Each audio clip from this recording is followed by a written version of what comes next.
আমার নাম আফরোজা। আমি লোবা উন্নয়ন কর্মসূচি থেকে বতক পাচ্ছি 40টে।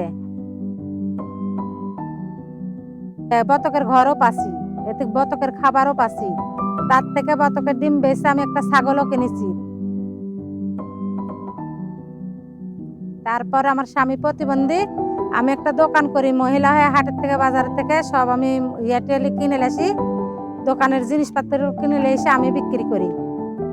তারপর আমার ছাগলের লেখাপড়া করে, আমার ছাগল বর্তমানে ঢাকাতে লেখাপড়া করে। তার সাথে মুরগির খামার করেছি, মুরগির থেকেও কিছু উন্নত আমি পাচ্ছি।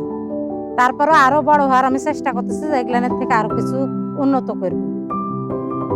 বর্তমানে হাঁস মুরগি ছাগলের থেকে আমি 10,000 টাকা উন্নত করি। যারা আমাকে সহযোগিতা করেছে তাদেরকে আমার ধন্যবাদ।